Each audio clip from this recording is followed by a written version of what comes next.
হরে কৃষ্ণ, রাধে রাধে। আজকে হচ্ছে ইন্দিরা একাদশী। ইন্দিরা একাদশীর ব্রত মাহাত্ম্য শ্রবণ করুন। মহারাজ যুধিষ্ঠির বললেন, হে মধুসূদন, আশ্বিন মাসের কৃষ্ণপক্ষিয়া একাদশীর কি নাম তা কৃপা করে বলুন। শ্রীকৃষ্ণ বললেন, হে রাজন, আশ্বিন মাসের একাদশী ইন্দিরা নামে পরিচিত। এই ব্রত প্রভাবে মহাপাপ বিনষ্ট হয়। এমনকি কর্ম বিপাকে যারা নিম্নজনী লাভ করেছেন সেই পূর্বপুরুষদেরও উত্তম গতি লাভ হয়। এই একাদশীর মাহাত্ম্য শোনা মাত্রই সামবেদীয় যজ্ঞর ফল প্রাপ্ত হওয়া যায়। হে রাজন, মহাস্পতি নগরে ইন্দ্রসেন নামে এক প্রসিদ্ধ রাজা ছিলেন। ধর্মবিধি অনুসারে রাজ্য পালনে তিনি বিশেষ খ্যাতি সম্পন্ন ছিলেন। তার বিপুল ধনসম্পত্তি ছিল। পুত্র পৌত্রাদি সহ তিনি সুখে রাজ্য পরিচালনা করতেন। বিষ্ণুভক্তি পরায়ণ সেই রাজা নিরন্তর শ্রী গোবিন্দ নামগানে মগ্ন থাকতেন। একদিন রাজা সুখে রাজ্যসভায় বসে আছেন। এমন সময় দেবর্ষি নারদ স্বর্গ থেকে সেখানে এলেন। তাকে দর্শন করে রাজা হাত জোড় করে উঠে দাঁড়ালেন। দণ্ডবত প্রণাম করে মুনিকে আসন, পাদ্য, অর্ঘ্য আদি ষোড়োপচার পূজা নিবেদন করলেন। তারপর বললেন, হে মুনিবর, আপনার দর্শন মাত্র আমার যাবতীয় যজ্ঞর ফল লাভ হয়েছে। এখন আপনার আগমনের কারণ জানিয়ে আমাকে কৃতার্থ করুন। দেবর্ষি নারদ বললেন, হে মহারাজ, অতি বিস্ময়কর এক কথা শ্রবণ করুন। আমি এক সময় যমলোকে গিয়েছিলাম। সেখানে যমরাজের সভায় বহু পুণ্যকারী আপনার পিতাকে দেখলাম। ব্রতভঙ্গ পাপে তাকে সেখানে যেতে হয়েছে। হে রাজন, আপনার পিতা যে সংবাদ প্রেরণ করেছেন আমি এখন তা আপনাকে বলছি। তিনি বললেন, হে ঋষিবর, মাহেশমতি ইন্দ্রসেন রাজা আমার পুত্র।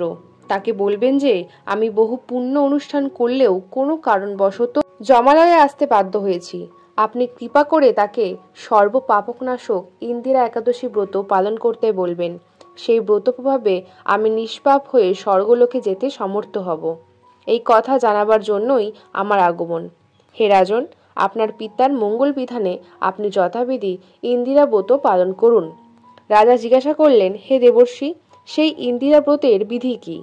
কোন তিথি বা কোন পক্ষে এই একাদশী ব্রত করা কর্তব্য তা কৃপা করে আমাকে বলুন।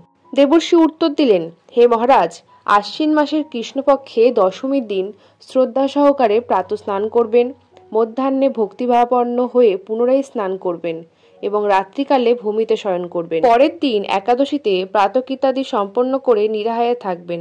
ব্রতের নিয়মাবলী দৃঢ়ভাবে পালন করবেন। হে পুণ্ডরীকাক্ষ, হে অচ্যুত, হে শরণাগতের প্রতি কৃপা করুন। এভাবে শ্রদ্ধা সহকারে শালগ্রাম পূজা করে পিতার উদ্দেশ্যে ব্রতের ফল অর্পণ করবেন।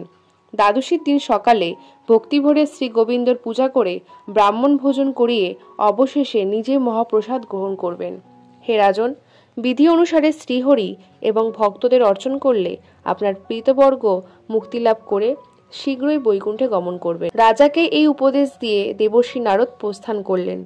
রাজা ইন্দ্রসেন মুনিবরের উপদেশ অনুসারে পুত্র পরিজন সহ ভক্তি সহকারে এই ইন্দিরা ব্রতের অনুষ্ঠান করলেন। তখন দেবলোক থেকে পুষ্প বৃষ্টি হতে লাগলো এবং তার পিতাও বিষ্ণুলোকে গমন করলেন।